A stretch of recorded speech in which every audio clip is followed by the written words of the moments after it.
Greetings everyone, this is Mrs. Baker. I am going over Odysseus's journey, providing you with an overview of books 9 through 12 and answers to your textbook questions. The first pit stop for Odysseus and his crew is the city of Ismarus, home to the Cicones. And this is the first episode where we see that Odysseus and his men no longer trust each other. And Odysseus gives them free rein, thinking that they will automatically follow him, but it's evident that they do not when they decide to have a beach party barbecue and refuse to listen to Odysseus when he orders them to get back on the ships. And we have a number of men that die during this episode because they will not listen to their leader. And also Odysseus is at fault as well because he should have tried harder to get his men back on the boat. And all parties are at fault for any death that occurred during this episode. It is evident in the next episode that Odysseus does not trust his men at all, because once after they encounter the storm and come in sight of the Lotus Eater's coast, they do not exit the ship. Odysseus keeps everyone together, and he does the job himself by going out to rescue the scouts who do not return. The Lotus is a drug. You may have seen references to this in Percy Jackson, The Lightning Thief, when they stop at the casino and they just want to play the entire time. That is the Lotus Eater episode. Percy Jackson got it from the Odyssey. Whereas during the Cicones episode, the men didn't want to get back on the boat and leave right away, we see a reversal of that with the Cyclops. Odysseus lets his curiosity get the best of him when they venture into the Cyclops' cave, and he does not listen to his men and instead wants to stay put instead of raiding and running like they should have at the first pit stop. So here we see all of your answers to this section, and it is primarily Odysseus who is at fault for not listening to his men. He is clever, but he is reckless, and he is arrogant, and he is proud, and he made his own trouble in this case. During the King Aeolus episode, with the Bag of Winds, we see again distrust between the crew and Odysseus. Odysseus is the one that goes and speaks to King Aeolus. No one else gets off the boat. King Aeolus gives him a bag of winds, and Odysseus tells the crew not to touch the bag. And to the crew, if you consider their perspective, any big bag that their commander tells them not to touch is most likely filled with treasure. So they think Odysseus again is being selfish and reckless and not thinking of the crew.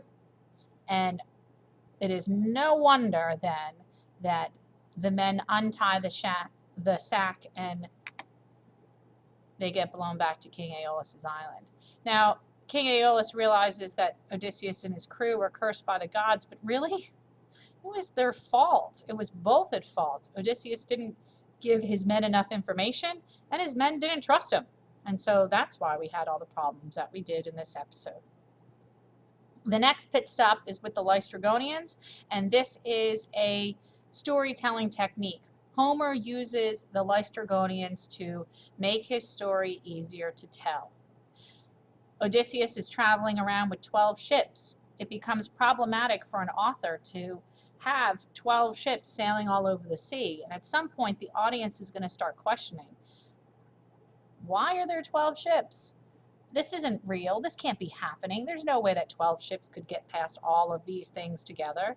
So as a storytelling technique and to keep his audience interested, Homer kills off some characters, and it's at the Leister Go Nians who destroy 11 of 12 of Odysseus's ships. As they learn to run away, Odysseus then stops at the home of the goddess Circe, where they are on her island for 1 year. Now, there's variations of this story. In our textbook, Odysseus thinks it's been a week, and through Circe's magic, it turns out to be a year. But the moral of this story, this section of the story, is that you need to pay attention to time. You also have to follow directions and listen to the gods. And we start to see a turning point with Odysseus and his crew, that they do start following directions, because next Circe sends him to the underworld to visit Tiresias. And we start to see Odysseus and his crew begin to trust each other. Odysseus has to go down and speak with Tiresias, the blind prophet. And while he's down there, he also speaks with his mother, who conveniently gives Odysseus a summary of what has been occurring in Ithaca. So we get an update of what's happening at home. And Odysseus also speaks to various ghosts from the Trojan War. He talks to Achilles, and Achilles doesn't want to talk about the battle when Odysseus meets up with him. Achilles asks about his own son, Neoptolemus. Now, this should trigger for Odysseus that he should be thinking of his own son. We also talk to Agamemnon, and Agamemnon gives Odysseus a very important warning that he is to not trust his wife, and that he is to sneak home and scout things out ahead of time before rushing in his front door, so that he can avoid the same fate that Agamemnon had. And again, the story of Agamemnon and his family is a warning to Odysseus, and it is a reminder that we need to be careful and we can't stay too far from home. After the underworld, Odysseus and his crew return back to Circe's island, where Circe rewards Odysseus and gives him more information, and the crew sees Odysseus being respectful of them, because it is here that they have to bury their dead friend Elpenor, who, drunk, fell off the roof of Circe's palace and laid unburied.